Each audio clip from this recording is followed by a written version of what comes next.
Mari bersama-sama perkatakan iman dalam Mazmur 91. Dalam lindungan Allah. Orang yang duduk dalam lindungan yang maha tinggi dan bermalam dalam naungan yang maha kuasa akan berkata kepada Tuhan, tempat pelindunganku dan kubu pertahananku, Allahku yang kupercayai. Sungguh Tuhanlah yang akan melepaskan aku dari jerat penangkap burung, dari penyakit sampar yang busuk. Dengan kepaknya Tuhan akan melindungi aku, di bawah sayapnya aku akan berlindung, kesetiaannya ialah perisai dan pagar tembok. Aku tak usah takut terhadap kedahsyatan malam, terhadap panah yang terbang di waktu siang, terhadap penyakit sampar yang berjalan di dalam gelap, terhadap penyakit menular yang mengamuk di waktu petang. Walau 1000 orang rebah di sisiku dan 10.000 di sebelah kananku, tetapi itu tidak akan menimpa aku. Aku hanya menontonnya dengan mataku sendiri dan melihat pembalasan terhadap orang-orang fasik. Sebab Tuhan ialah tempat perlindunganku, yang maha tinggi telah kubuat tempat perteduhanku. Malapetaka tidak akan menimpa aku, dan tulah tidak akan mendekat kepada kemahku. Sebab malaikat-malaikatnya akan diperintahkannya kepadaku untuk menjaga aku di segala jalanku. Mereka akan menatang aku di atas tangannya, supaya kakiku jangan terantuk kepada batu. Singa dan ular tedung akan kulangkahi. Aku akan menginjak anak singa dan ular naga. Sungguh hatiku melekat kepada Tuhan, maka Tuhan akan meluputkan aku. Tuhan akan membentengi aku, sebab aku mengenal namanya. Bila aku berseru kepada Tuhan, Tuhan akan menjawab aku. Tuhan akan menyertai aku dalam kesesakan. Tuhan akan meluputkan aku dan memuliakan aku. Dengan panjang umur akan Tuhan kenyangkan aku, dan akan Tuhan perlihatkan kepadaku keselamatan daripadanya. Amin. Mari saya undang jemaat yang dikasihi Tuhan untuk kita bersama-sama memperkatakan apa yang dimaksud dengan Pentakosta ketiga. Pentakosta ketiga adalah pencurahan Roh Kudus yang dahsyat di zaman ini melebihi yang terjadi di Azusa Street. Pentakosta ketiga akan mengakibatkan penuaian jiwa yang terbesar dan yang terakhir sebelum Tuhan Yesus datang kembali. Pentakosta ketiga akan membangkitkan generasi Yeremia, yaitu anak-anak muda yang dipenuhi Roh Kudus, cinta mati-matian kepada Tuhan Yesus, tidak kompromi terhadap dosa, dan akan bergerak untuk memenangkan jiwa. Pentakosta ketiga lahir di Indonesia dan bergerak ke bangsa-bangsa. Gerakan ini dari timur ke barat dan akan kembali ke Yerusalem. Pentakosta ketiga akan memberikan kuasa untuk menyelesaikan amanat agung, dan setelah itu Tuhan Yesus datang kembali. Amin.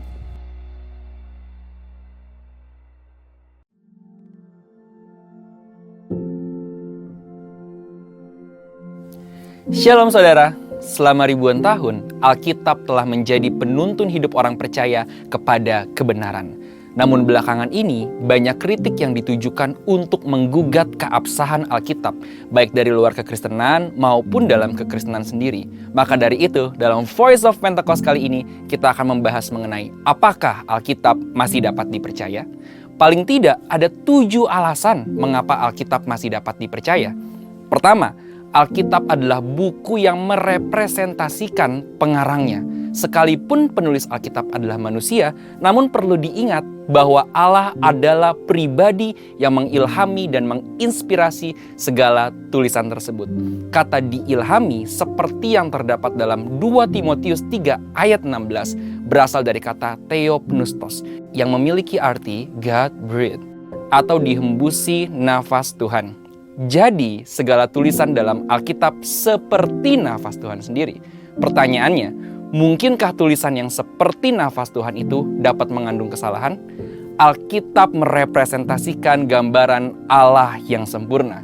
Kedua, Alkitab adalah pedoman bagi umat pilihan Tuhan. Allah adalah pencipta alam semesta dan segala isinya. Manusia diberikan kuasa untuk mengusahakan, memelihara, dan mengelola ciptaan Allah. Oleh sebab itu, tentu manusia memerlukan penuntun layaknya manual book untuk dapat melakukan tugas itu. Selama ribuan tahun ini, firman Tuhan telah menjadi penuntun yang sempurna bagi kehidupan manusia. Ketiga, Alkitab menyatakan kebenaran. Karena Allah dapat dipercaya, maka Alkitab juga dapat dipercaya sampai kepada hal-hal kecil sekalipun. Sebagai contoh, bila pada sebuah surat kabar ditemukan ada bagian kecil yang berisi kebohongan atau hoax, maka akan berdampak pada kredibilitas seluruh isi surat kabar tersebut, bahkan perusahaan penerbitnya. Mereka akan mulai kehilangan kepercayaan publik sekalipun hanya berisi sedikit kebohongan. Maka dari itu, kita juga meyakini bahwa tidak ada kesalahan atau bahkan kebohongan kecil sekalipun dalam Alkitab. Alkitab menyatakan kebenaran yang utuh. Ketika berbicara tentang surga, Alkitab berbicara kebenaran. Ketika berbicara tentang dunia, Alkitab berbicara kebenaran. Ketika berbicara tentang penghukuman, Alkitab berbicara kebenaran. Keempat, Alkitab bersifat kekal. Kebenaran Alkitab dapat diaplikasikan baik kemarin, hari ini, maupun masa yang akan datang. Sekalipun sudah ditulis ribuan tahun yang lalu, Alkitab tidak pernah out of date, melainkan selalu up to date. Hal ini sesuai dengan kepribadian Tuhan, Sang Inspiratornya yang selalu hadir di segala zaman. Namun, di zaman ini ada pendapat yang berkembang dan mengatakan bahwa konteks zaman dulu dan masa kini berbeda. Maka dari itu, tidak semua kebenaran dalam Alkitab dapat dipertahankan. Misalnya, terkait dengan isu LGBT. Setuju dengan perkembangan zaman dan perubahan konteks, tetapi ada beberapa hal yang bersifat prinsip dan tidak bisa ditawar kebenarannya. Beberapa teks di Alkitab seperti Wahyu 21 ayat 8 dan 1 Korintus 6 ayat 9 secara jelas menentang berbagai penyimpangan seksual seperti LGBT. Teks-teks ini bersifat prinsip, oleh sebab itu tidak termakan oleh zaman. Dan masih banyak teks lain yang secara gamblang menentang hal ini. Kelima, Alkitab bersifat utuh. Alkitab tidak pernah ditulis untuk dibaca sebagian atau dibaca bagian yang disukai. Mempelajari, membaca, dan merenungkan Alkitab harus secara utuh dan keseluruhan. Ada satu istilah populer yang mengatakan, jadilah orang Kristen yang Alkitabiah, bukan orang Kristen yang ayatiah. Setiap bagian dalam Alkitab ada untuk saling melengkapi dan memperdalam pengetahuan kita akan kebenaran. Keenam, Alkitab sanggup untuk mengoreksi hidup kita. Segala teguran dan koreksi yang terdapat dalam Alkitab sanggup untuk mengubah hidup kita menjadi lebih baik. Ketujuh, tuntunan Roh Kudus dalam perkembangan Alkitab. Sekalipun Alkitab mengalami dinamika dalam perkembangannya, misalnya terkait dengan proses penerjemahan dan perkembangan bahasa, kita meyakini bahwa Roh Kudus yang menginspirasi para penulis Alkitab adalah Roh Kudus yang sama yang mengawal perkembangan Alkitab dari masa ke masa. Maka dari itu, kita meyakini bahkan Alkitab yang kita baca dan pegang hari ini adalah Alkitab yang masih dapat dipercaya. Meyakini keabsahan Alkitab yang dipercaya tanpa kesalahan tentu tidak berarti kita meyakini Alkitab secara buta.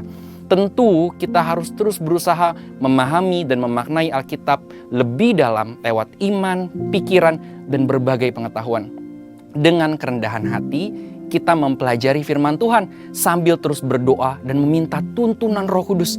Sehingga bukan kita yang menguasai firman, melainkan firman Tuhan yang menguasai hidup kita. Saudara, untuk penjelasan lebih lengkap dari tim teologi kami, silakan buka link yang ada di atas atau scan QR Code yang tersedia. Tuhan Yesus memberkati.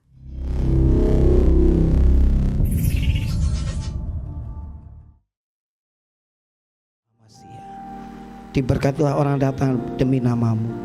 Dalam nama Yesus, mari yang siap dan percaya sama-sama katakan amin. Boleh tepuk tangan buat Allah kita. Haleluya. Mari buka hati kita sama-sama.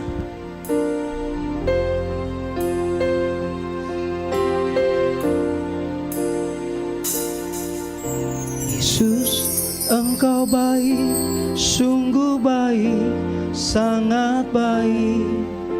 Yesus, Engkau baik, sungguh baik, sangat baik. Kasih-Mu tak berkesudahan. kasih-Mu kekal selamanya. Mari katakan, Yesus Engkau baik, sungguh baik. Yesus Engkau baik, sungguh baik, sangat baik. Yesus Engkau baik, sungguh baik, sangat baik. Kasih-Mu tak berkesudahan, kasih-Mu kekal selamanya. Aku telah mengenal kasih karunia-Mu. Aku telah mengenal kasih karunia-Mu. Kau kaya, rela jadi miskin supaya aku jadi kaya. Mari angkat tangan kita. Hosana, Hosana bagi Yesus Allahku. Hosana, Hosana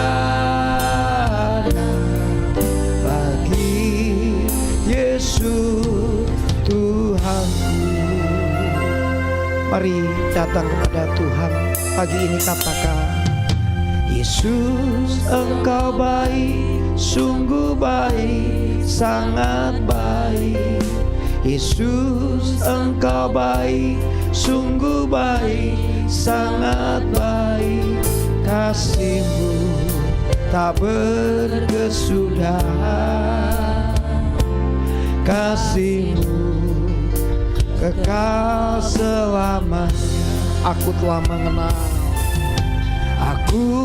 telah mengenal kasih karunia-Mu. Aku telah mengenal kasih karunia-Mu.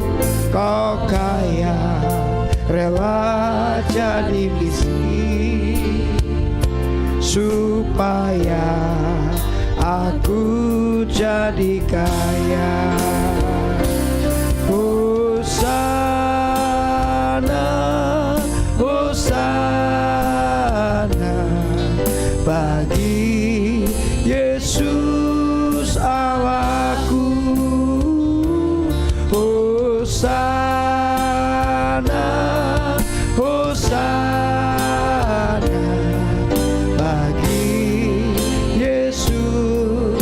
Mari angkat tangan kita, angkat suara. Hosana, Hosana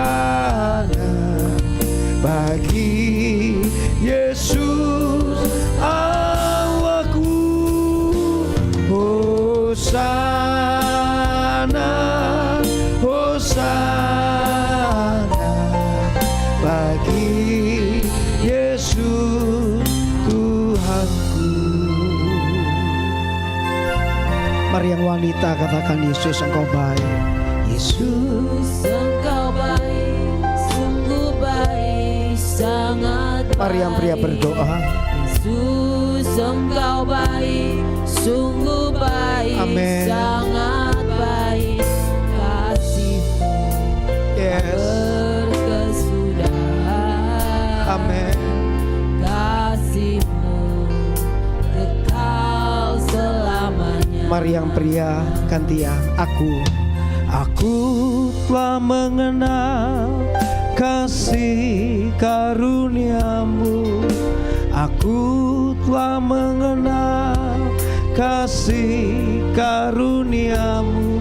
Kau kaya, rela jadi miskin supaya aku jadi kaya. Mari sama-sama. Hosana, Hosana bagi Yesus Allahku. Hosana,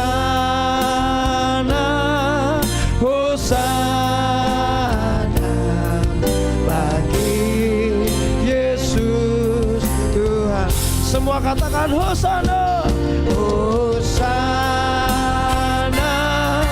Hosana bagi Yesus Allahku. Hosana, Hosana bagi Yesus Tuhanku. Mari kasih tepuk tangan bagi Allah kita yang dahsyat. Hosana, Hosana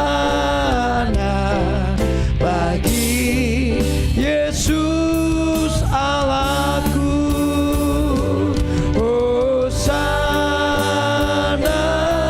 Hosana ya bagi Yesus. Sekali lagi Hosana, Hosana, Hosana bagi Yesus Allahku. Hosana, Hosana bagi Yesus Tuhanku. Bagi Yesus Tuhanku. Bagi Yesus Tuhanku. Mari sembah Dia.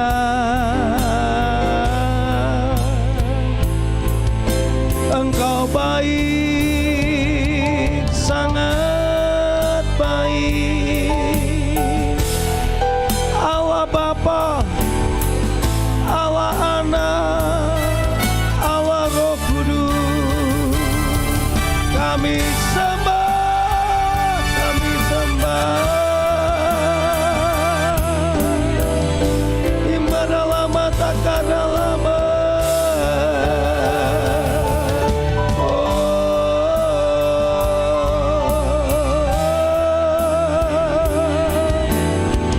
Jangan berdiam diri, angkat suara, angkat hatimu. Mari setiap jemaat Tuhan, mari hamba-hamba Tuhan, sembah, sembah Tuhan. Iralaba takaralaba.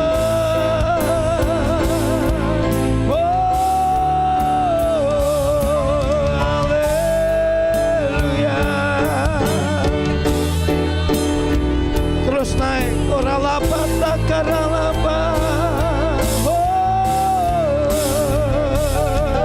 Haleluya. Yes. Penuhi ya Tuhan urapi lawan. Mari angkat tangan kita sama-sama pagi ini. Uralapa takaralaba laba.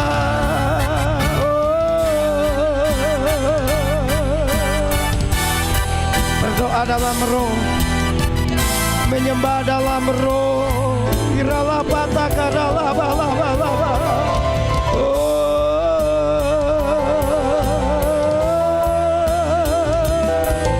Irapata rapata baba.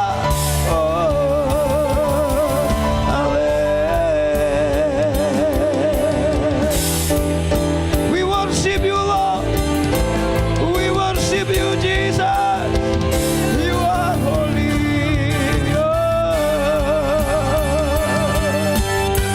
Mengalir, mengalir, mengalir, mengalir. Irapa-tarapa. Jangan tahan, jangan tahan. Jangan buru-buru. Dia Allah yang baik. Dia Allah yang baik.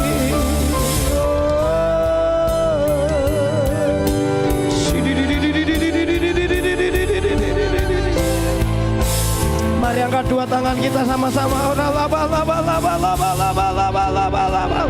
Sada laba laba laba laba laba laba laba laba.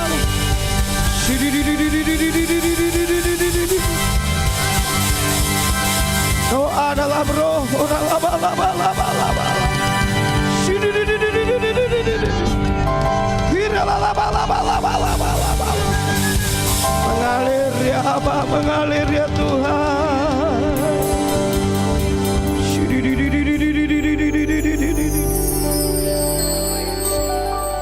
Rasakan hadirat Allah. Ora lapa lapa lapa. Alami hadirat Allah pagi ini. Dia baik, sungguh baik. Thank you Jesus. Thank you Jesus.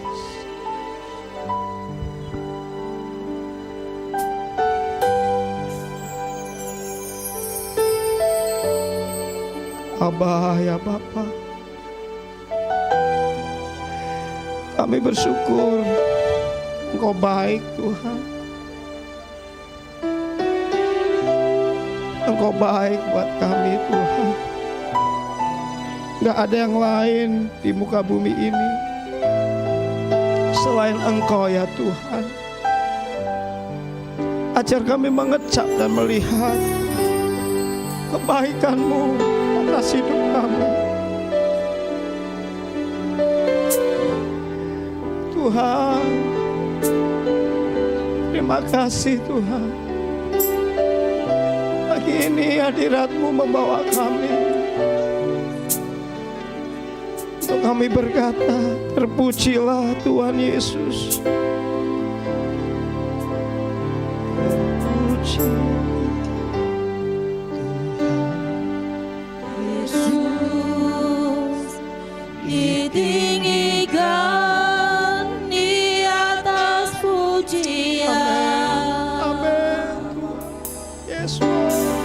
Dari dalam lubuk hatiku, ku sujud dan berterima kasih. Angkat tanganmu.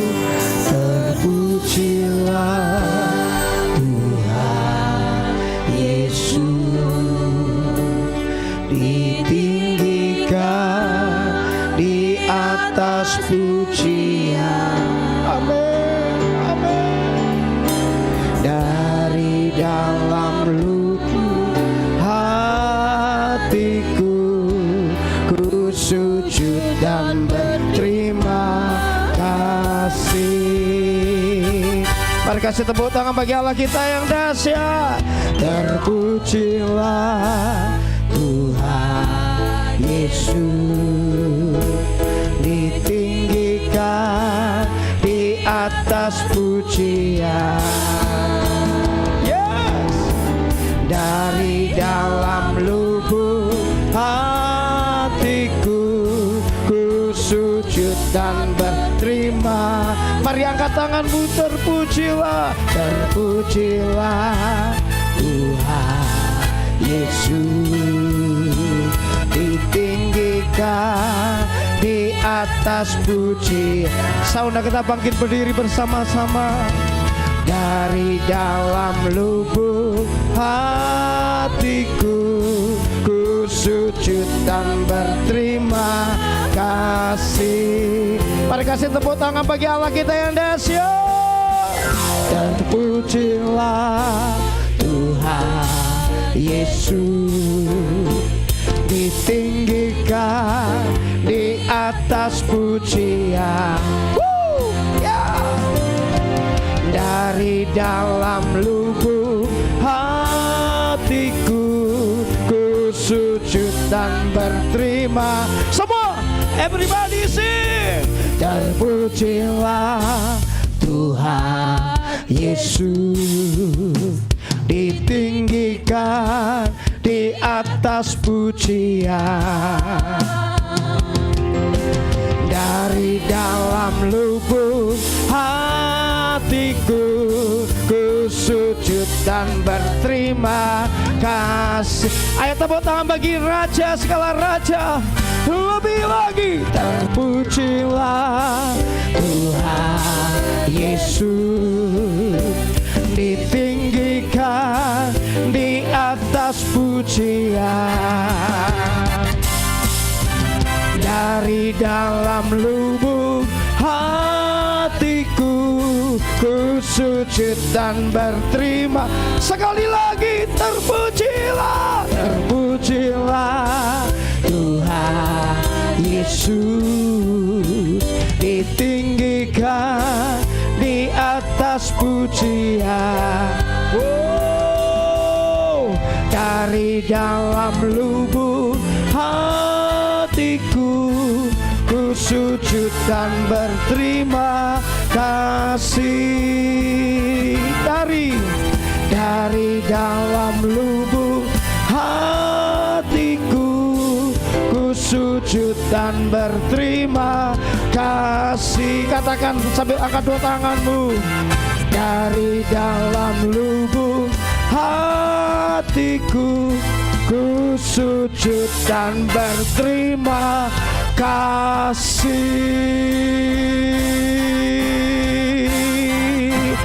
Sorak-sorai bagi Allah kita yang dahsyat. Katakan haleluya. Say haleluya.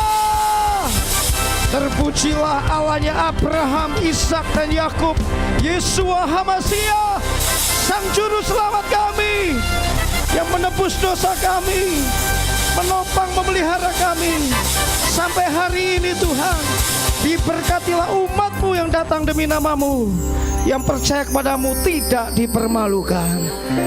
Yang percaya sama-sama katakan amin. Tepuk tangan buat Allah kita yang dahsyat. Kasih tos minimal 3-4 orang. Tuhan kita baik, Tuhan kita dahsyat.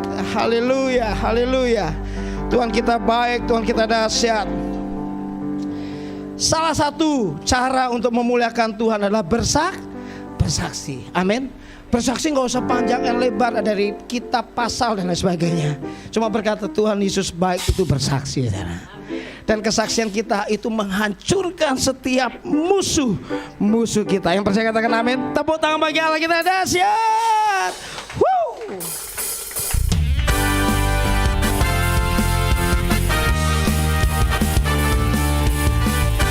Mari prajurit Kristus, tepuk tangan bagi Allah kita yang dahsyat. Semua. Sekarang telah tiba keselamatan dan kuasa. Ayo katakan. Dan pemerintahan Allah kita, kuasa Dia yang diurapinya, karena telah dilemparkannya para pendakwa kita. Kasih tahu sebelahmu. Sekarang telah tiba keselamatan dan kuasa, dan pemerintahan Allah kita, kuasa Dia yang diurapinya, karena telah dilemparkannya para pendakwa kita. Lomba semua ya. Oleh darah anak domba, angkat tanganmu. Oleh kesaksian kita, iblis dikalahkan, kuasanya dihancurkan oleh darah anak. Tepuk tangan di atas kepala. Semua. Sekarang telah tiba keselamatan dan kuasa, amin. Dan pemerintahan Allah kita, kuasa Dia yang diurapinya, karena telah dilemparkannya para pendakwa kita. Semua lompat oleh darah anak domba. Angkat tanganmu. Oleh kesaksian kita, injak iblis. Iblis dikalahkan, kuasanya dihancurkan oleh darah. Angkat dua tangan kita sama-sama. Oleh darah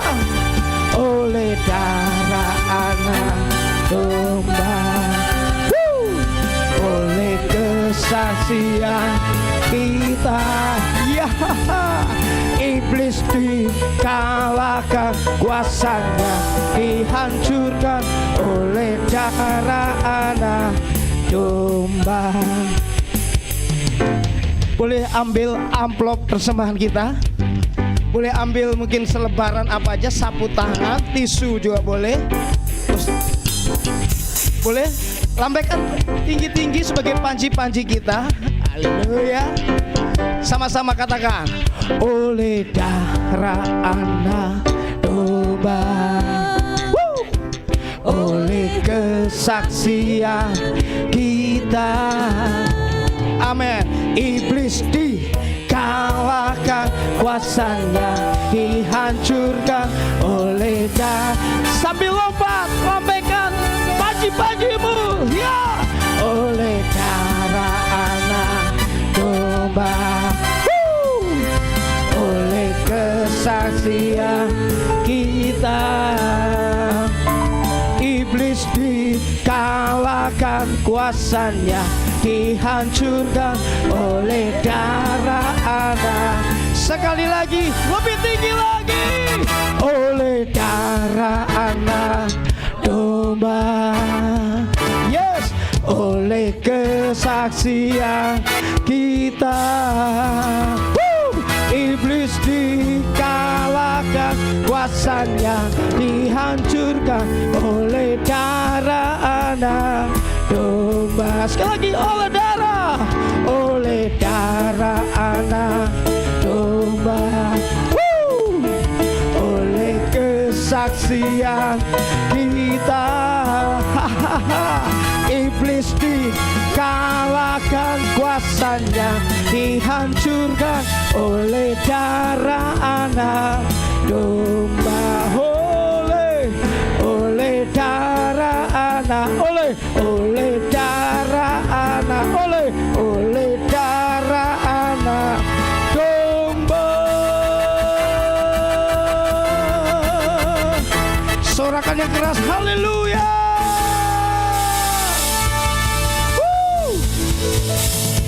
Kita percaya oleh darah anak domba iblis dikalahkan. Tadi waktu kita angkat lembaran gini, saudara, kok Kevin bingung mau angkat atau handphone. Bingung kok Kevin, ya saudara. Tapi semua berbahagia pagi ini. Kasih tahu gini, engkau itu lebih dari pemenang. Kasih sebelahmu, Anda itu lebih dari pemenang. Karena kebanyakan kita udah banyak masalah, tertekan sama masalah, sampai kita nggak percaya, nggak sadar kita ini pemenang.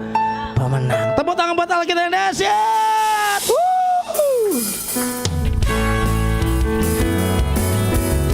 Tepuk tangan semua sama-sama. Ya.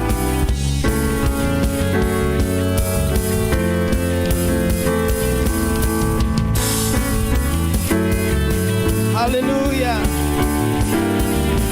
Siap, sama-sama.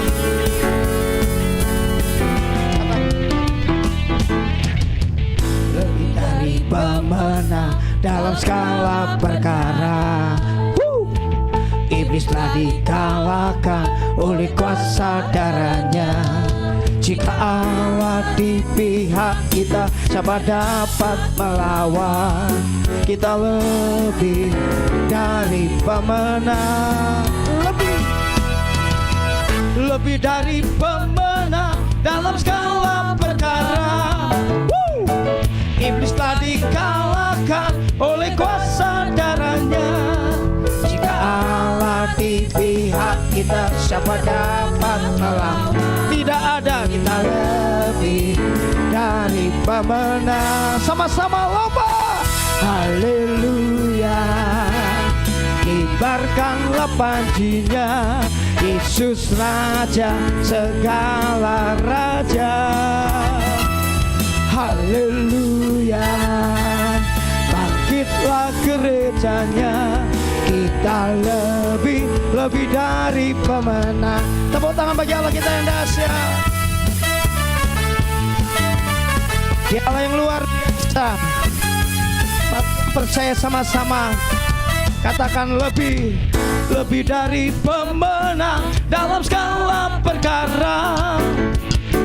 Iblis telah dikalahkan oleh kuasa darahnya. di pihak kita, siapa dapat melawan? Kita lebih dari pemenang. Angkat panji-panji kita lagi. Haleluya. Kibarkanlah panjinya, Yesus Raja segala raja. Haleluya. Bangkitlah gerejanya, kita lebih dari. Angkat semua panji-panjimu tinggi-tinggi. Lebih lagi, angkat tangan kita. Haleluya. Kibarkanlah panjinya, Yesus Raja segala raja. Haleluya. Bangkitlah gerejanya, kita lebih dari. Sekali lagi, haleluya. Haleluya. Kibarkanlah panjinya, Yesus Raja segala raja. Haleluya. Haleluya. Bangkitlah gerejanya, kita lebih dari pemenang. Katakan saya lebih dari. Tunjuk kamu lebih dari pemenang. Bukan dua tangan kita lebih dari pemenang. Yes, haleluya.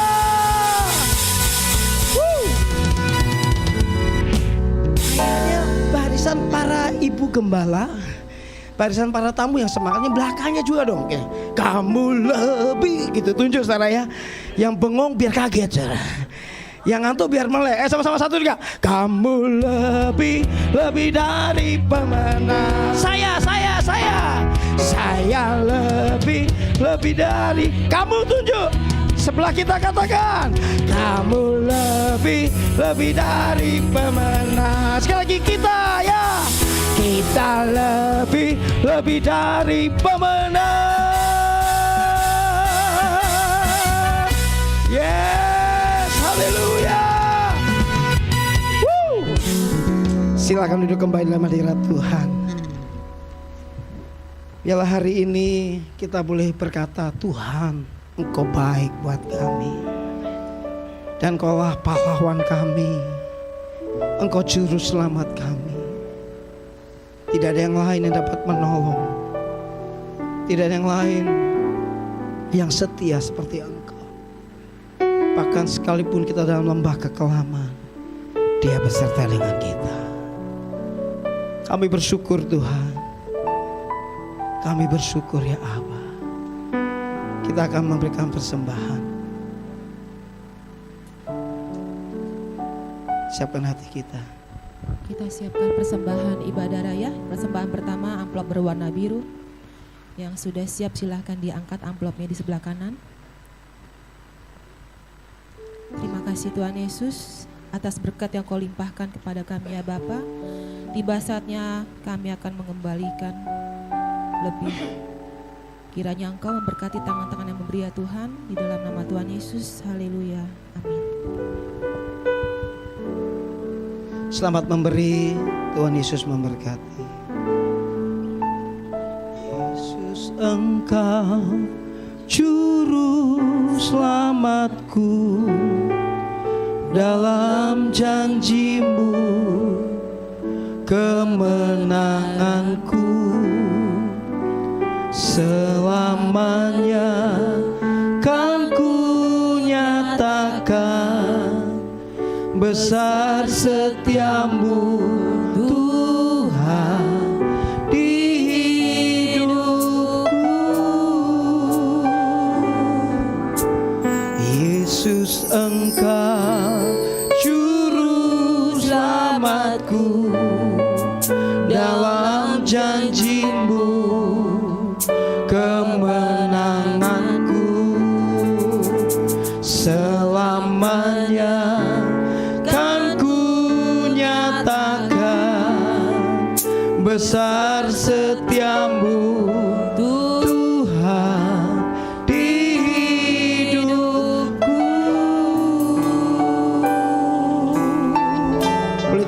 buat Allah kita yang dahsyat. Mari sama-sama katakan walau ku harus berjalan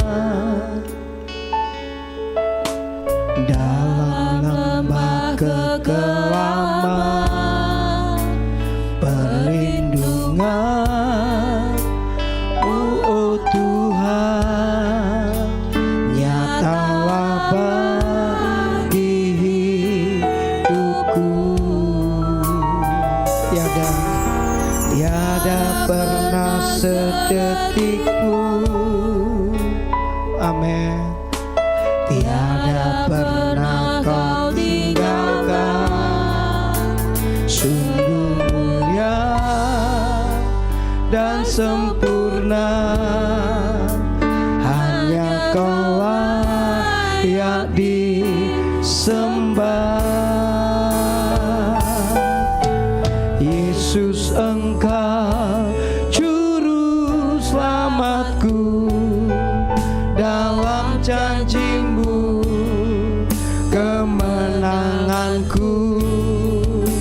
Selamanya kan ku nyatakan besar setia-Mu Tuhan di hidupku. Mari angkat tangan kita, katakan Yesus, Engkau juru selamatku, dalam janji-Mu kemenanganku. Selamanya kan ku nyatakan besar setia-Mu Tuhan di hidupku. Mari yang wanita katakan walau ku harus, amin, Dalam lembah kekelaman, perlindungan-Mu Tuhan nyatalah bagi hidupku. Tiada pernah sedetik pun, tiada pernah kau tinggalkan. Sungguh mulia dan sempurna, hanya kau layak disembah. sama-sama katakan Yesus, Engkau juru selamatku, dalam janji-Mu kemenanganku. Selamanya kan ku nyatakan besar setia-Mu Tuhan di hidupku. Yesus, Engkau juru selamatku, dalam janji-Mu kemenanganku. Selamanya kan ku nyatakan besar setia-Mu Tuhan di hidupku. Mari angkat dua tanganmu lebih lagi. Yesus, Engkau juru selamatku, dalam janji-Mu kemenanganku. Selamanya kan ku nyatakan besar setia-Mu Tuhan di hidupku. Mari angkat dua tanganmu. Yesus, Engkau juru selamatku, dalam janji-Mu katakan kemenanganku. Selama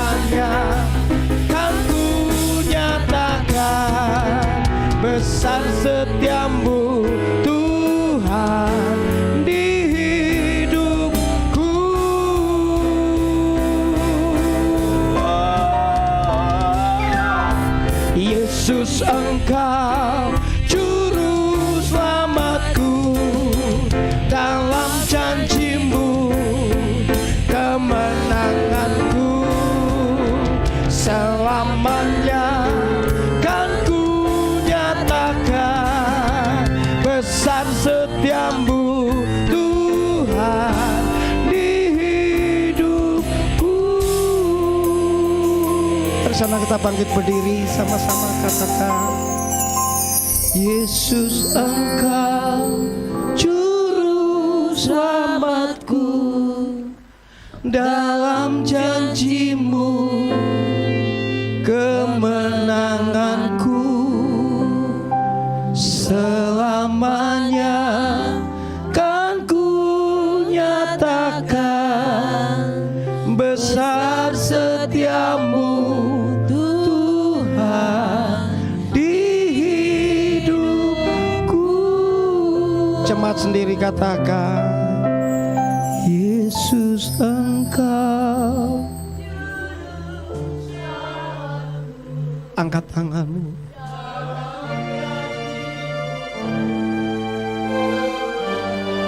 Engkau dengar Tuhan.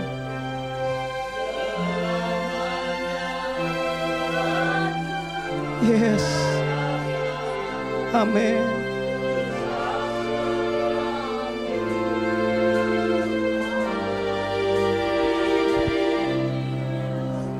Yesus Engkau Juru Selamatku, dalam janji-Mu kemenanganku,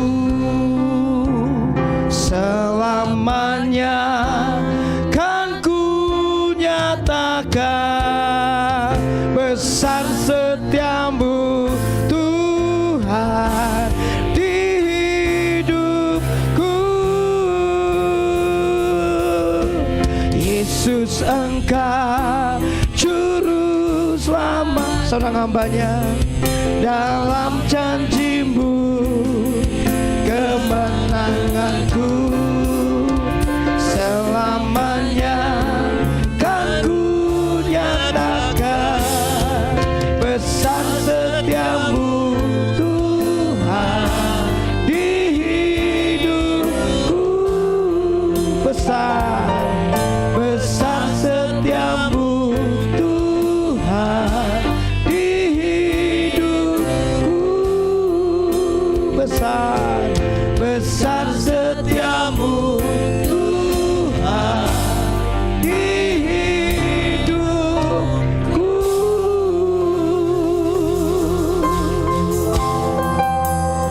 Haleluya Yesus. Mari kita teduhkan hati kita sesaat. Hitung betapa besar kasih setia Tuhan di dalam hidup kita dari hari ke hari. Di usia kita sampai saat ini berapa banyak kita gak setia sama Tuhan. Tapi kita tahu kasih setia Dia yang besar bagi hidup kita. Dia lupakan ketidaksetiaan kita. Dia terus menunggu kita sampai kita setia. Inilah kerinduan Dia pada pagi hari ini. Saya siapkan satu renungan hidup dalam ketaatan. Inilah yang Tuhan inginkan bagi kita semua. Seberapa kita taat akan Dia, seberapa kita tunduk akan otoritasnya. Biar pada pagi hari ini kita buka hati kita. Kita mau berkata, Tuhan, inilah hati kami Tuhan, yang tidak taat, yang banyak menolak segala perintah-Mu. Dan pada pagi hari ini kami mau menundukkan hati kami di hadapan-Mu Tuhan. Kami mau Engkau alirkan air kehidupan-Mu bagi kami Tuhan. Basuh kami Tuhan, rendam kami Tuhan, anyutkan kami ke dalam air kasih-Mu Tuhan. Sehingga berikan Engkau kami hati yang baru, hati yang taat, hati yang tunduk, hati yang berserah akan Engkau. Karena kami tahu itulah yang Engkau kehendaki bagi setiap kami umat-Mu pada pagi hari ini. Mari Bapa, mari Allah Roh Kudus, ajarkan ketetapan-Mu bagi kami. Sebab pada pagi hari ini kami siap untuk belajar akan kehendak-Mu. Terpujilah nama-Mu, Di dalam nama Tuhan Yesus Kristus kami berdoa. Setiap kita yang siap terima firman Tuhan katakan amin. Oke, terima kasih untuk tim worship yang luar biasa dan pemuji yang luar biasa, pemain tim musik yang luar biasa. Saudara, saya kasih satu rahasia ya. Kalau puji-pujiannya udah naik, pemusiknya udah enak, yang bawa firman Tuhan tuh lebih enak lagi. Kalau kayak naik tangga, kita udah sampai tangga atas tuh, tinggal kita melayang, tinggal bukan melayang fly ya, tapi tinggal kita masuk ke dalam kehendak Tuhan. Jadi jangan remehkan tim yang ada pembuka duluan di sini ya, karena tim ini membuka jalan, mengajak umatnya kita naik ke tangga-tangga yang lebih tinggi untuk kita masuk ke dalam firman Tuhan. Ya jelas, saya percaya semua jemaat, semua tim ini berdoa dengan sungguh-sungguh. Saya bawa firman Tuhan hari ini begitu enak karena puji-pujian udah naik. Ya, saya nggak usah dari tangga yang paling bawah lagi, tapi udah naik ke atas. Ya, oke, saudara yang dikasihi oleh Tuhan Yesus Kristus, nggak usah kenalan ya. Saya udah berapa kali di sini. Saya percaya Bapak Ibu kenal kita semua ya. Saya ambil satu tema pada saat ini, ialah hidup dalam ketaatan. Ya, karena kita tahu bahwa ketaatan itu yang dituntut sama Tuhan buat kita semua. Ya, mengapa Tuhan menghendaki kita umatnya taat? Kalau kita bertanya, ngapain sih ya? Apa untungnya buat Tuhan? Dan apa untungnya buat kita? Kalau kita nggak taat, Tuhan ruginya apa sih? Gitu ya. Nah, saudara pernah nggak kita ke dokter atau ke rumah sakit? Saya percaya ya, kita suatu saat pernah ke dokter karena kita sakit ya. Pasti setelah diperiksa sama dokter semua, dikasih kita satu resep ya. Ya, resep itu gunanya apa? Untuk beli obat ke apotik. Ya, obat itu kita beli lah oke, sebagai tanda taat, tanda percaya kepada dokter itu kita beli resepnya ke dokter. Nah, apoteker bilang, ini saya kasih 3 macam obat ya. Obat pertama makannya pagi aja, gitu. Habis makan nasi pagi, makan ini obat pertama. Yang warnanya apalah, dikasih tulis biasanya ya. Obat kedua, makannya saya kasih 1 hari 3 butir, pagi, siang, dan sore habis makan nasi. Obat yang ketiga, makannya malam aja. Mau tidur, obat itu makan. Saya kasih untuk 3 hari ya. Setelah 3 hari saya yakin kalau kamu makan obat ini dengan teratur, kamu akan sembuh. Ya, kita beli obat itu, kita pulang. Apa yang terjadi ya Bapak Ibu yang dikasih Tuhan? Jika obat itu, wah repot deh baca-baca ini, kita makan aja semuanya supaya baiknya lebih cepat. Jadi sembuh apa enggak? Saya yakin kita enggak akan sembuh. Kita akan lebih sakit lagi. Nah demikian ya Bapak Ibu yang dikasih oleh Tuhan. Segala sesuatu yang diberikan ya, kita harus taati aturan-aturan yang tersedia. Nah demikianlah firman Tuhan mengajarkan kita ya, untuk kita taat kepada Dia. Kita akan lihat beberapa poin ke depan ya. Jadi kesimpulannya, kita taat ya dalam hati kita ya, apa yang ditulis di dalam buku tersebut agar kita demikian juga kalau Tuhan menghendaki umatnya taat, jadi kita tahu semuanya itu untuk kebaikan kita ya. Nggak ada ketaatan untuk kebaikan orang lain. Sebagai orang tua, kita menghendaki anak-anak kita taat, sebab kita tahu apa yang kita ajarkan kepada anak itu pasti semuanya untuk anak itu lebih baik, bukan anak itu lebih jelek ya. Nah saudara yang dikasih Tuhan, mengapa sih ketidaktaatan itu terjadi dalam diri manusia ya?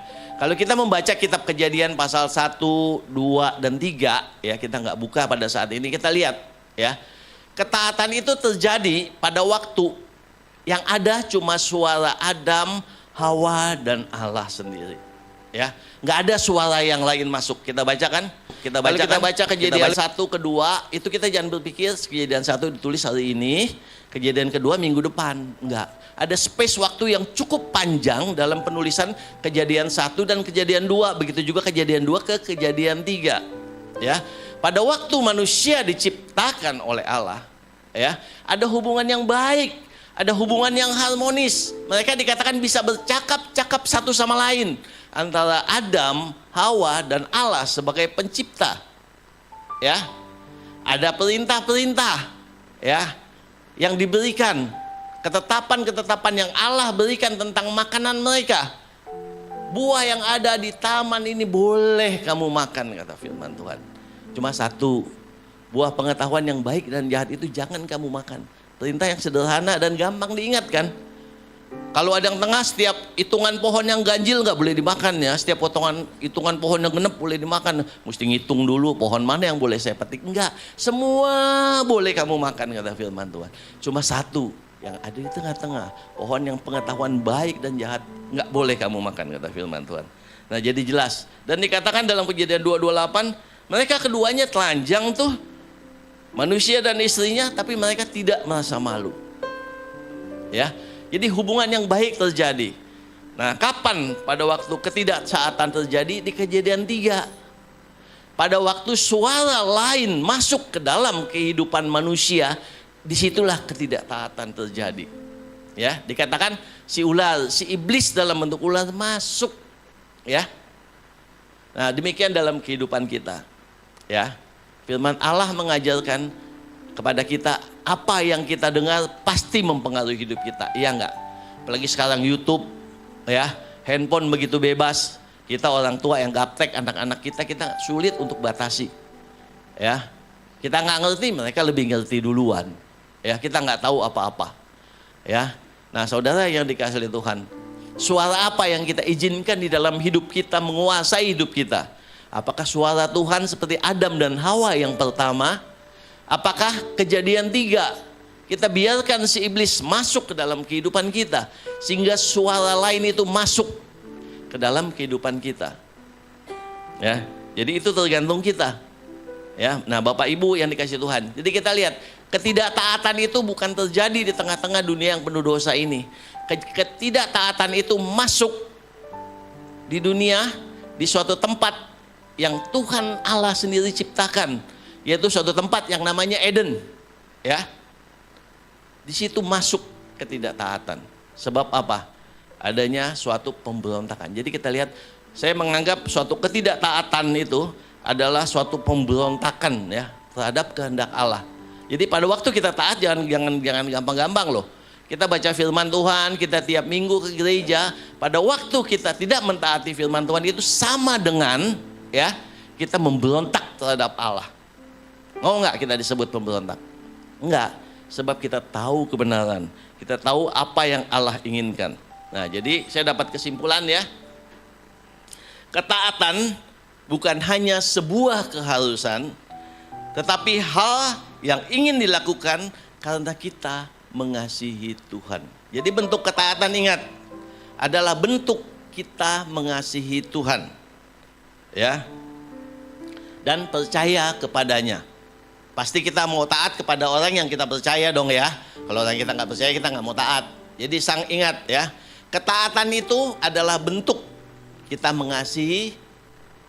Kalau orang tua, ya orang tua kita yang memerintahkan kita. Kalau kita sebagai umat, ketaatan adalah bentuk karena kita mengasihi Allah kita. Ya, jadi pada waktu kita taat, yang timbul dalam hati adalah rasa syukur. Camkan itu. Pada waktu kita taat, yang timbul rasa syukur, itu namanya ketaatan yang Allah inginkan, bukan ketakutan. Ingat, hati-hati, ada ketaatan yang kalau tidak dilakukan yang timbul itu ketakutan. Ya, kita ingat agama nenek moyang kita enggak? Ya, saya tidak menyinggung agama lain ya. Pada waktu dulu kita punya waktu, ya, kapan kita harus sembahyang? Untuk dewa bumi, mesti sore katanya. Kita mesti bakar dupa yang wangi-wangi supaya wangian itu naik katanya, supaya dicium oleh Allah bumi. Sehingga mereka menerima wangi-wangian itu. Bagaimana kalau enggak? Kenapa mereka lakukan itu? Mereka lakukan karena ada rasa ketakutan. Ya, tapi pada waktu kita taat kepada Allah adalah bentuk rasa syukur kita.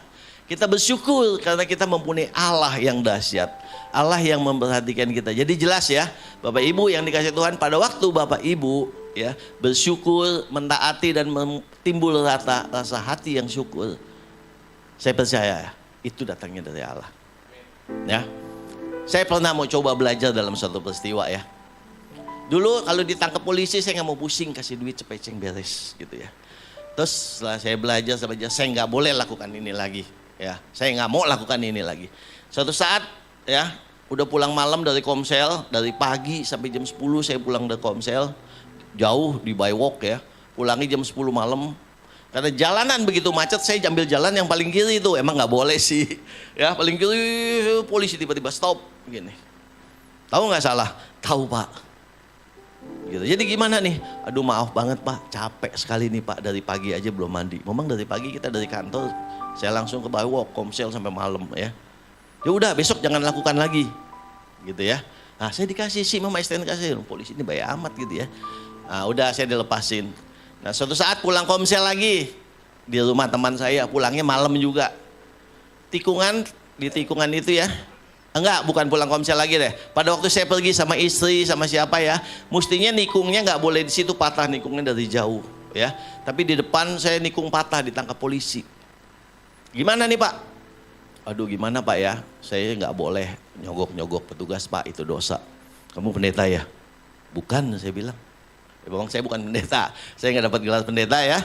Nah, saya bukan, saya sih mau lepasin Bapak, tapi komandan saya tuh ada di situ tuh. Nanti saya dimarahin. Oke Pak, saya salah Pak, tilang aja saya bilang. Setelah ditilang ada rasa sukacita. Ada nggak orang ditilang rasa sukacita? Saya merasa sukacita karena saya taat ya. Saya coba taat dengan komitmen saya karena saya tahu Tuhan tuntut ketaatan untuk nggak nyogok-nyogok polisi. Ya, saya taat. Oke Pak, tilang. Saya ambil kertas tilangannya, saya pulang. Walaupun saya tetap nembusnya bukan saya, suruh biro jasa yang nilainya beberapa kali lipat kalau saya kasih cepeceng gitu ya. Tapi saya punya rasa syukur.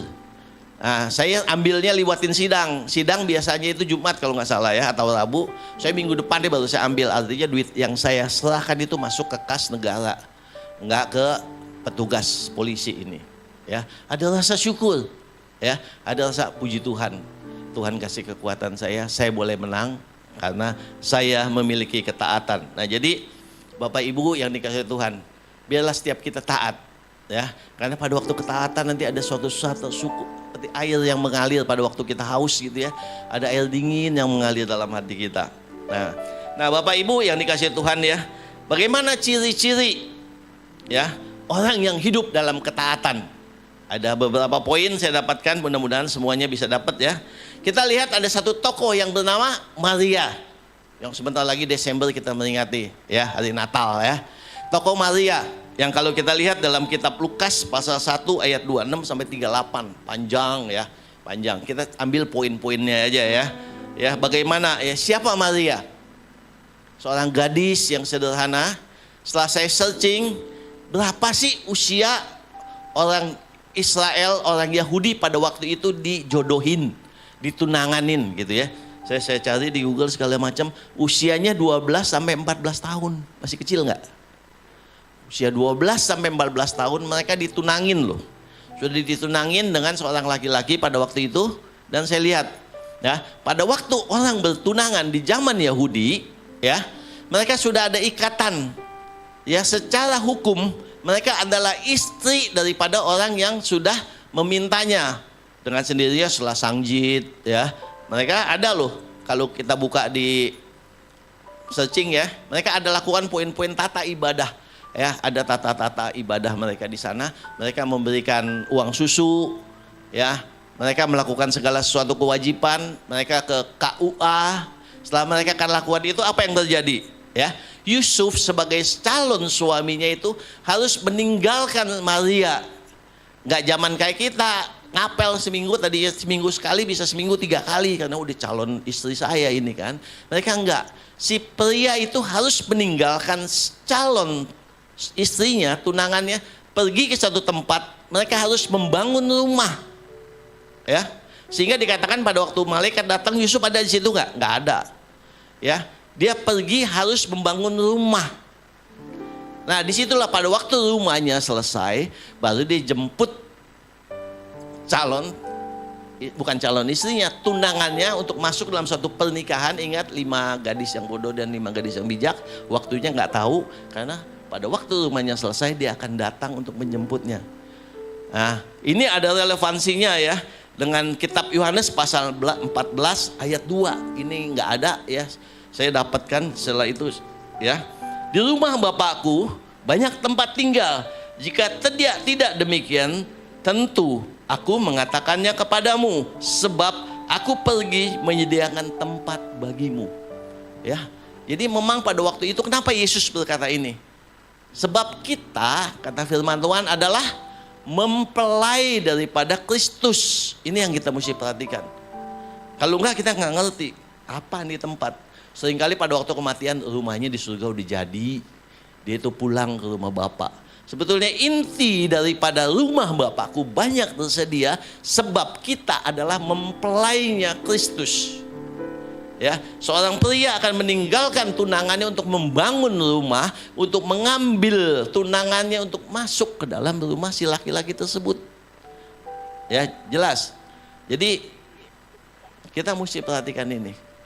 Sehingga setelah dialog dengan malaikat, ya, terjadi dengan dialog dengan malaikat, dia, apa kata Maria? Aku ini belum pernah berhubungan dengan laki-laki, mana mungkin atau aku hamil.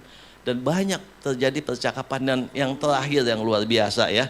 Dalam Lukas yang pasal yang ke-38, jawab Maria, aku ini hamba Tuhan, katanya. Jadilah padaku menurut perkataanmu itu. Lalu malaikat itu meninggalkan dia. Ini intinya. Bapak Ibu yang dikasih oleh Tuhan. Ya, Maria gadis kecil usia 12 sampai 14 tahun, kalau kita bayangin, paling Maria kerjanya bantu mamanya, bersihin ranjang, nyapu-nyapu di halaman, bantu masak dikit-dikit. Hari Sabat ya dia ke sinagog, pergi ke gereja, belajar kitab Taurat, pulang lagi, itu yang dilakukan. Tapi yang luar biasa terjadi, aku ini seorang hamba. Ya. Dia meninggalkan segala konsekuensinya. Apa konsekuensi seorang gadis yang sudah ditunangkan itu hamil? Kita tahu konsekuensinya kan? Pasti dia akan ditinggalkan oleh Yusuf suaminya. Nggak mau Yusuf, hamil sama siapa lu? Gitu. Kawin aja lu sama hamilin lu, kira-kira begitu kan? Poin kedua, bisa aja dia dirajam. Karena pada waktu itu seorang wanita yang berzina pasti dirajam. Ya. Tapi dia tinggalkan, dia tanggalkan, dia lupakan konsekuensinya. Hati seorang hamba ya melebihi daripada segala konsekuensi yang harus ditanggungnya. Jadi jelas Bapak Ibu yang dikasih oleh Tuhan, ya, ini yang Maria miliki. Jadi kita tahu seorang hamba itu nggak punya hak atas hidupnya. Seorang hamba pada waktu zaman dulu dia dipakai anting atau kalung. Anting itu bernamakan tuannya. Ya, nama tuannya misalkan Ayub, pakai nama Ayub, ini anting. Jadi kalau diketemuin di jalanan dia lari, ini apa nih? Oh, punya tuan Ayub, dia akan ditangkap, dikembalikan lagi ke rumah Ayub. Atau lebih gede lagi dipakein kalung yang nggak bisa dibuka kecuali dipotong pakai alat. Ya, namanya pemilik tuannya ada. Seorang hamba tidak memiliki haknya. Nah, saudara yang dikasihi Tuhan, demikian juga Maria. Kita tahu arti seorang hamba itu sangat luas sekali. Sadar nggak kita bahwa kita ini juga hamba? Ya Bapak Ibu, merasa nggak kita hamba?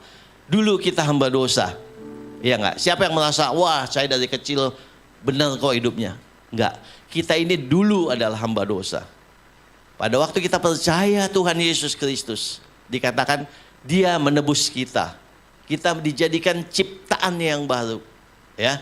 Dari hamba dosa, jadi kita berubah menjadi hamba Kristus. Siapa yang menebus kita, itulah yang akan menjadi hamba kita, jadi tuan kita, iya enggak? Ya, tadinya kita jadi hamba dosa, tuan kita siapa? Dosa itu. Setelah Tuhan Yesus mati, Dia menebus segala dosa kita untuk menebus kita. Jadi kita hamba Kristus. Jadi kepada siapa kita harus tunduk? Kepada Tuhan Yesus yang menebus kita. Ya, kita tahu dalam 1 Petrus pasal 1 ayat 18 dan 19 dikatakan, ya, Dia telah menebus kita bukan cuma dari dosa-dosa kita. Pasti itu dari dosa kita. Dari cara hidup kita yang lama. Ya, jadi orang yang sudah ditebus masih cara hidup yang lama, saya percaya orang itu belum mengalami penebusan total. Ya, karena penebusan Kristus di atas kayu salib sifatnya total. Ya. Apa hidup kita yang lama? Kita tahu sendiri, nggak usah saya sebutkan dari tempat ini. Ya, cara hidup kita yang lama telah dirubah sebab kita ditebus daripada cara hidup kita yang sia-sia dikatakan. yang tidak memuliakan Tuhan, bahkan yang membuat Tuhan kecewa. Itulah penebusan yang terjadi bagi kita. Dengan apa? Bukan dengan barang yang fana. Ya. Dikatakan bukan pula oleh emas dan perak, melainkan dengan darah yang mahal, yaitu darah Kristus. Jadi jelas, ya. Bapak Ibu, kita ini udah ditebus loh. Ya. Kita ini adalah hamba Kristus sekarang, bukan lagi hamba dosa. Penebusannya bukan dengan emas, bukan dengan perak, tapi dengan darah Kristus yang mahal. Berapa kita menghargainya? Ya, berapa sekarang penghargaan kita atas penebusan Kristus itu? Salah satunya dengan ibadah seperti ini. Ya, plus Tuhan inginkan ketaatan. Ya, taat apa yang akan Tuhan, yang telah Tuhan perintahkan buat kita. Ya, jadi jelas ya Bapak Ibu yang dikasihi Tuhan. Ya, Maria dikatakan, aku ini hamba. Aku lompatin, aku nggak peduli segala konsekuensinya. Kalau Allah menghendaki aku hamil untuk melahirkan sang penebus dunia kelak, aku mau. Walaupun mungkin aku ditinggalkan oleh Yusuf. Walaupun mungkin aku dirajam oleh warga setempat. Tapi apa yang terjadi? Itu nggak terjadi. Sebab Roh Kudus yang memimpin hidupnya. Nah saudara, di dalam ketaatan kita kepada Tuhan, mungkin kadang-kali melampaui pikiran kita ya. Nggak mungkin ini kayaknya nih, gitu ya. Susah kayaknya ini. Tapi kalau kita taat, saya percaya ada Roh Kudus yang memimpin dan mengarahkan hidup kita. Ya, jadi andalkan Tuhan dalam hidup kita. Ya. Kemudian yang kedua, ya, orang yang hidupnya dalam ketaatan menaklukkan kehendak sendiri dan berserah. Ya, kita tahu ya, dalam hidup kita ini, dalam hati kita digambarkan sebagai suatu ruang. Ada ruang di dalam hati kita. Ya, mungkin seringkali kita bersihkan ruang itu. Kita bersihkan ruang itu karena di dalam firman Tuhan dalam Lukas pasal 11 ayat 24, 25, 26 menuliskan, setelah ruang itu dibersihkan, maka pergilah si jahat itu. Dia ke pohon, dia ke hutan, dicari tempat, nggak ada lagi, dibalik lagi ke ruangan itu, kata Lukas ya. Didapatkan tempat itu kosong dan bersih. Apa yang terjadi? Dia baliknya sendirian nggak? Dibawa 7 teman yang lebih jahat lagi masuk ke dalamnya. Nah jadi Bapak Ibu yang dikasih Tuhan, membersihkan hati kita dengan berbuat baik. Pokoknya yang penting berbuat baik deh. Gue nggak jahatin orang, gue nggak nipu orang segala macem, nggak usah Yesusan deh. Banyak kan orang dulu bilang begitu kan. Membersihkan ruangan hati aja nggak cukup, Bapak Ibu yang dikasih Tuhan. Setelah ruangan itu bersih, kita mesti mengundang Yesus masuk dalam hati dan hidup kita. Kalau enggak, dia akan bawa temennya yang lebih jahat lagi. Bukan 1, bukan 2, 7. Jadi ber-8 sama dia ruangan itu diisiin itu. 1 aja udah susah ya. Apalagi 8 dibawa sesuatu yang lebih jahat dalam hidupnya. Nah saya percaya Bapak Ibu yang dikasihi Tuhan, pada waktu kita percaya Yesus, kita jangan biarkan hati kita kosong. Ya. Mari kita isi mulai dengan firman Tuhan, kita isi dengan firman Tuhan, kita isi dengan ketaatan, kita biarkan Roh Kudus yang berbicara di dalam hati dan hidup kita. Ada satu tokoh ya yang luar biasa yang bernama Saulus ya. Ya. Kita tahu ya kalau kita baca Alkitab Perjanjian Baru khususnya, lebih dari setengah kitab itu ditulis oleh Paulus yang lebih banyak di dalam penjara daripada di luarnya. Dia memberikan pesan-pesan kepada jemaatnya, kekuatan kepada jemaat yang ada di beberapa kota. Ya, Saulus kalau kita lihat, dia adalah orang yang hebat ya.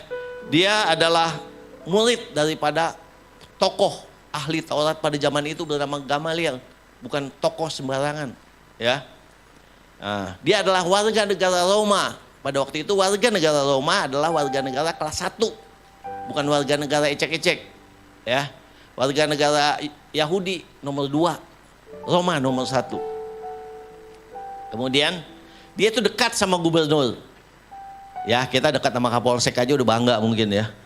Tapi dia dekat sama gubernur dikatakan. Dia minta surat ya untuk bunuh orang-orang percaya sama siapa? Sama gubernur dia. Dia orang Farisi pertama yang dapat memo untuk membunuh. Ya, Gamaliel itu ahli apa? Ahli Taurat. Di dalam Taurat boleh nggak bunuh? Salah satu hukumnya jangan membunuh. Tapi dia dapat memo, dia minta memo sama gubernur untuk bisa membunuh orang percaya. Apa kesimpulannya? kita tarik kesimpulan sendiri. Tapi suatu peristiwa ya dalam Kisah pasal 9 ayat 1 sampai 19 kita nggak usah ini ya. Peristiwa Damsyik ya membuat dia berubah. Pertemuan pribadi dengan Tuhan Yesus Kristus merubah dia. Saulus, Saulus, mengapa engkau menganiaya aku? Waktu itu namanya belum Paulus ya. Apa Saulus artinya? Besar. Segala kehendaknya jadi. Apa yang saya mau lakukan, saya lakukan. Gak ada urusan sama orang lain. Itulah Saulus. Tapi pada waktu dia bertemu dengan Yesus, apa yang terjadi? Tuhan berkata, namamu bukan Saulus lagi, tapi Paulus. Yang artinya kecil.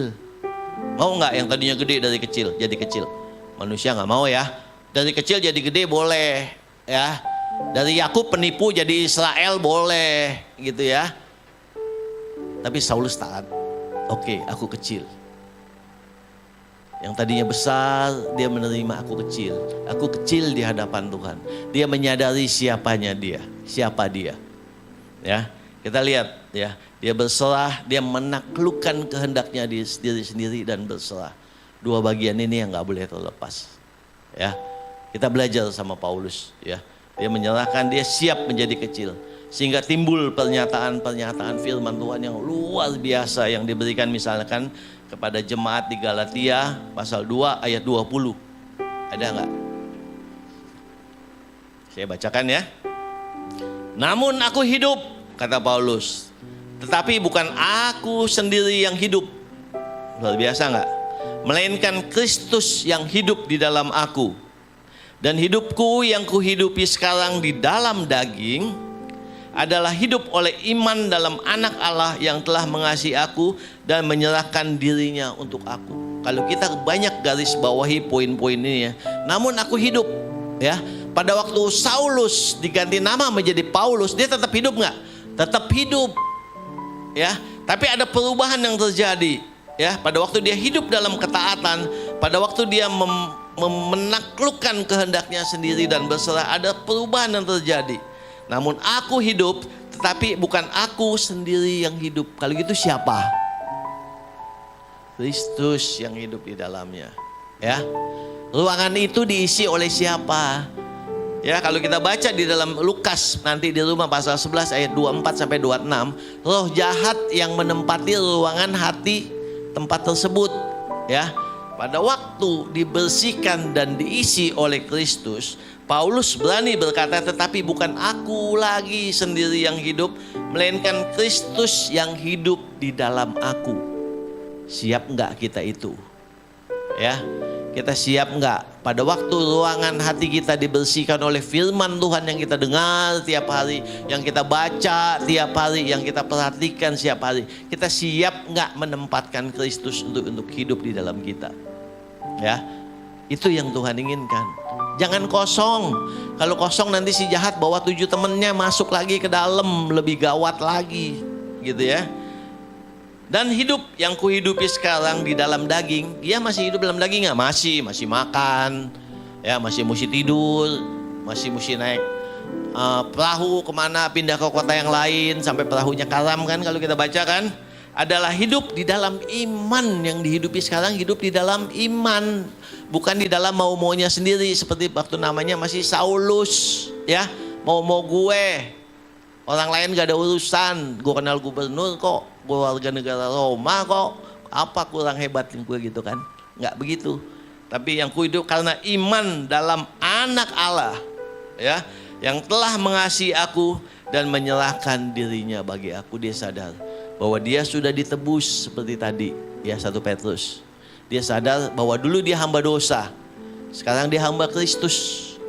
Jadi dia biarkan hatinya, hidupnya bukan aku lagi ya, dia yang hidup di dalam hidupnya karena iman ya.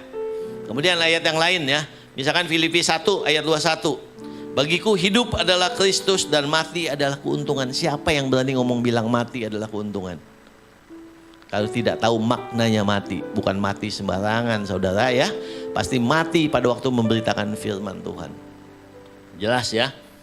Dalam Roma pasal 6 ayat 11. Demikian hendaknya kamu memandangnya, bahwa kamu telah mati bagi dosa, tetapi kamu hidup bagi Allah dalam Kristus Yesus. Bagaimana cara kita memandang hidup kita setelah kita mengakui, menerima, dan percaya bahwa kita telah ditebus. Ya, demikian kita memandangnya bahwa kamu telah mati bagi dosa. Say no to dosa. Dosa, sorry. Aku sudah mati bagi dosa. Dosa, enggak.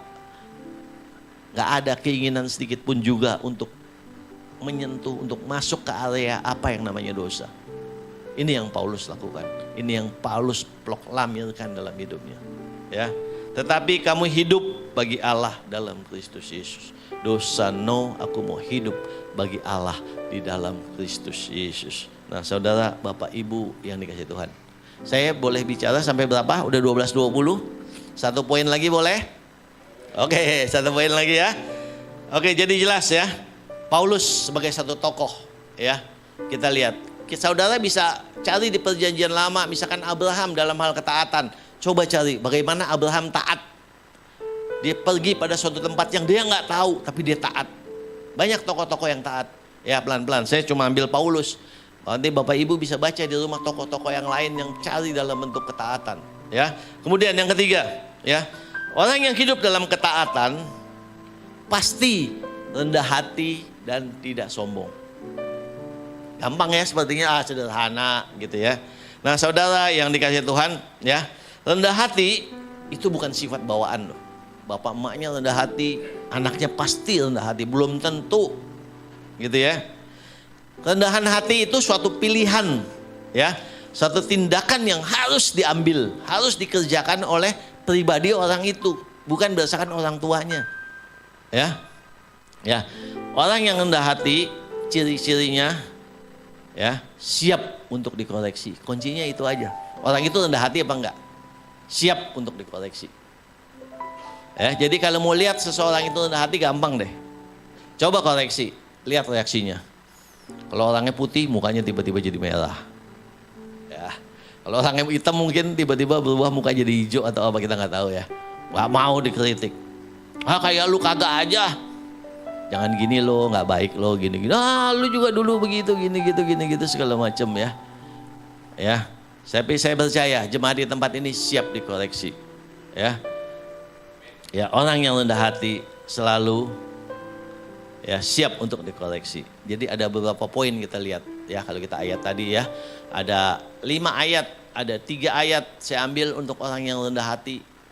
Terus kemudian ada 2 ayat ciri-ciri orang yang sombong. Coba kita lihat ya. Amsal 12 ayat 1. Siapa yang mencintai didikan, mencintai pengetahuan katanya. Kalau mau dididik, berarti orang itu siap ditambah pengetahuannya. Tetapi siapa yang membenci teguran adalah dungu. Rocky Gerung nih sering ngomong nih, dungu gitu ya. Ya, jadi siap nggak saudara dikritik untuk pada waktu kita siap dididik, artinya kita mencintai didikan loh. Ya. Pada waktu kita siap dikritik, kita mencintai pengetahuan loh. Ya nggak? Siapa yang nggak mau pengetahuan yang bertambah? Segini aja cukup lah. Gue udah pintar segini aja gitu. Enggak kan? Manusia mesti belajar. Ini udah dokter hewan tiap hari masih belajar terus ya Pak ya. Ada sesuatu yang baru lagi, yang baru lagi gitu ya. Mesti belajar terus ya. Nah, jadi jangan mau jadi orang dungu ya. Orang sombong itu dungu. Gak punya apa-apa dia. Ya sombongan yang ditampilin, iya enggak? Kalau orang punya apa-apa gak sombong. Punya pengetahuan, punya pendidikan pasti gak sombong. Tapi yang gak punya apa, punya apa-apa, apa yang gue mesti tunjukin ya? Ya kesombongannya gitu ya. Kemudian Amsal 21 ayat 4, mata yang congkak dan hati yang sombong yang menjadi pelita orang fasik adalah dosa. Mata yang congkak, hati yang sombong menjadi pelita orang fasik. Tapi pelita orang bijak apa? Mazmur 119:109. Firman itu pelita bagi kakiku dan terang bagi jalanku katanya. Apa pelita saudara? Saya percaya firman adalah pelita kita. Ya, bukan yang tadi. Ya. Sebab kalau yang tadi kita jadikan pelita kita, itu adalah dosa kata firman Tuhan, ya. Mata yang congkak dan hati yang sombong yang menjadi pelita orang fasik. itu adalah dosa. Tapi saya percaya jemaat di tempat ini pelitanya adalah firman. Ya. Mazmur 119 105 ya. Kemudian siapa orang-orang yang rendah hati? Apa haknya nih? Apa yang diperoleh dengan orang-orang yang rendah hati? Mazmur 22 ayat 26, orang yang rendah hati akan makan dan kenyang. Orang yang mencari Tuhan akan memuji-muji Dia. Biarlah hatimu hidup untuk selama-lamanya. Orang yang rendah hati akan makan kenyang. Artinya orang yang rendah hati akan mencukupkan dengan apa yang diperoleh dan diperoleh bersyukur kenyang. Coba orang yang gak rendah hati lapar terus, kurang terus. Ya, pernah gak lihat orang begitu? Kurang aja. Udah dapat ini masih kurang lagi, dapat ini masih kurang lagi, udah dapat ini masih kurang lagi. Ya. Tetapi orang yang rendah hati ini akan makan dan kenyang. Gitu. Ya. Jadi ini perumpamaan, makan dan kenyang. Ada yang makan gak kenyang-kenyang. Gitu ya. Ya, orang yang mencari Tuhan akan memuji-muji Dia. Nggak ada orang yang cari Tuhan tapi jelek-jelekin Tuhan. Tuhan apaan tuh? Udah doa 3 bulan nggak dapat-dapat. 3 bulan. Abraham doanya berapa lama? Ya, dia tetap berdoa. Ya, untuk dapatkan anaknya. Iya nggak? Ya. Biarlah hatimu hidup untuk selama-lamanya. Mazmur 25 ayat 9. Ia membimbing orang yang rendah hati menurut hukum dan ia mengajarkan jalannya kepada orang-orang yang rendah hati.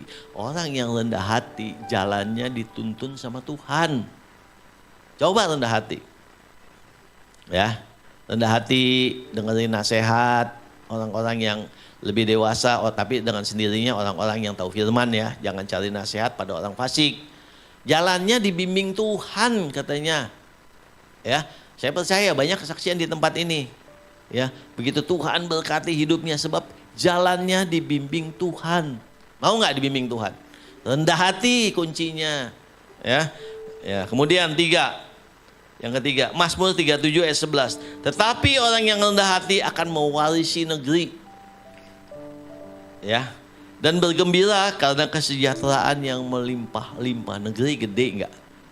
Ya, negeri gede loh. Orang yang rendah hati itu akan mewarisi bukan cuma kota, bukan cuma desa, tapi negeri itu akan menjadi warisannya. Dan bergembira karena kesejahteraannya melimpah-limpah. Ya, mau warisin gurun, nggak ada apa-apa, kering kerontang. Ya, dikatakan dia akan mewarisi negeri dan bergembira karena kesejahteraannya yang melimpah-limpah. Saudara pilih yang mana? Mau sombong atau rendah hati? Tapi orang yang hidup di dalam ketaatan pasti saya percaya akan memilih rendah hati. Karena itulah yang diinginkan Tuhan bagi kita. Ya jelas Bapak Ibu dalam ya terus belajar, terus rendah hati. Nggak usah tahu banyak. Tahu satu rendah hati, lakukan satu rendah hati. Buat apa tahu 10, 20, 30 ayat-ayat yang katanya tentang rendah hati tapi satu pun juga nggak dilakukan, nggak ada guna. Tapi kita mulai belajar dengan apa yang kita bisa, dengan apa yang kita mampu. Kita mulai rendah hati di hadapan Tuhan karena Dia akan mewarisi negeri, kata firman Tuhan, akan bergembira karena kesejahteraan yang berlimpah-limpah. Saya percaya ya firman Tuhan pada siang hari ini mungkin stop sampai di sini, tapi di rumah coba cari ya, searching rendah hati, akan banyak rendah hati atau rendah ya, akan banyak keluar renungkan apa yang Tuhan mau bagi saya. Ya, sombong, searching lagi, jangan yang baik aja, yang jelek juga lihat, supaya kita nggak melakukan itu. Apa akibatnya kalau sombong? Ya, mari kita belajar. Saya percaya kita semua adalah umat yang dewasa, umat yang mau dan siap untuk dididik, diajarkan, bahkan dikritik sekalipun juga. Karena kita tahu semua mendatangkan kebaikan bagi kita. Oke, Tuhan berkati. Firman Tuhan saya cukupkan sampai di sini. Biar kiranya berkat kemurahan Tuhan melimpah buat kita semua. Saya serahkan kepada hambanya.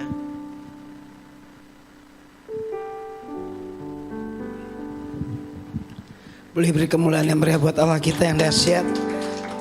Mari satukan hati kita berdoa bersama-sama. Kami bersyukur buat kebenaran firman-Mu pada pagi ini Tuhan, mengajar kami untuk hidup dalam ketaatan. Bila kami bukan hanya pendengar tetapi pelaku-pelaku firman-Mu Tuhan.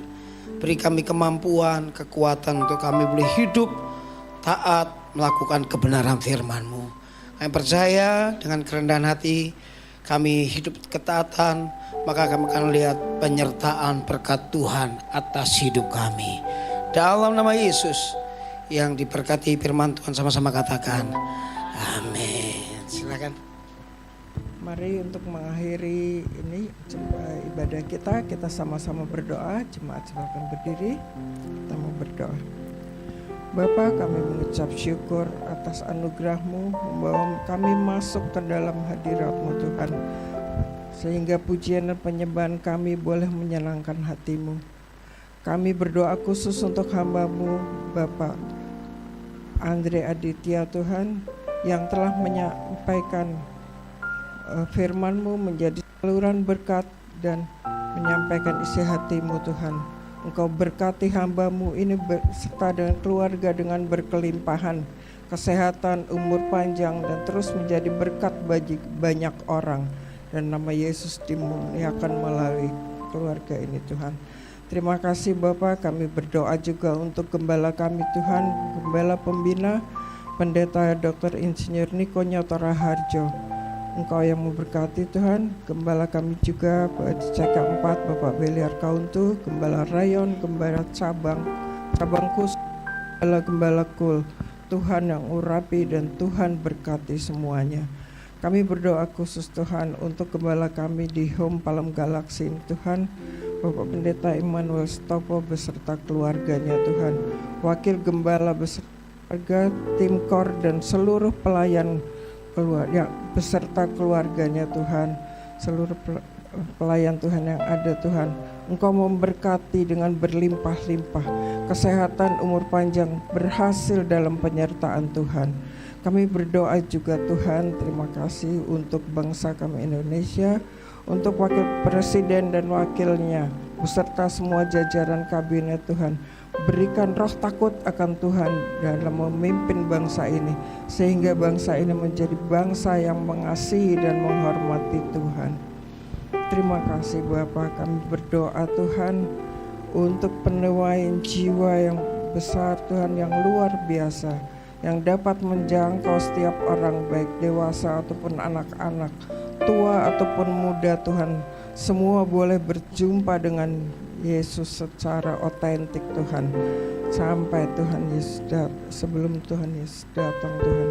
Terima kasih Engkau memberkati juga kiranya Tuhan anak-Mu yang telah mempersembahkan tempat ini untuk kami dapat beribadah Tuhan. Kami berdoa juga Tuhan untuk lingkungan gereja kami, Ruko 1000 RW 17 ini Tuhan. Biar kiranya Tuhan Yesus memberkati semua pengurus dan berikan keamanan, kerukunan, dan damai sejahtera. Kami berdoa Tuhan untuk guru sekolah minggu, asar, imam musik, tim multimedia, dan para pendoa juga Tuhan. Kiranya Engkau pakai dan urapi lebih dan lebih lagi Tuhan. Untuk jemaat-Mu di Home Palem Galaxy ini Tuhan, sembuhkan yang sakit, kuatkan yang lemah, hiburkan yang susah, dan Engkau beri jalan keluar Tuhan bagi yang mengalami jalan buntu Tuhan. Terima kasih Tuhan, Engkau mengabulkan doa kami, dan kami siap Tuhan untuk menyerahkan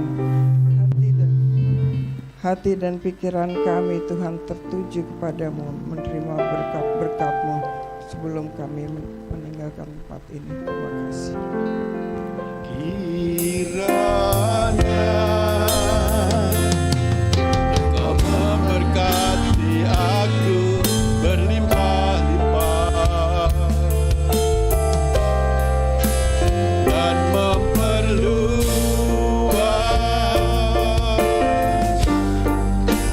daerahku. Dan kiranya tangan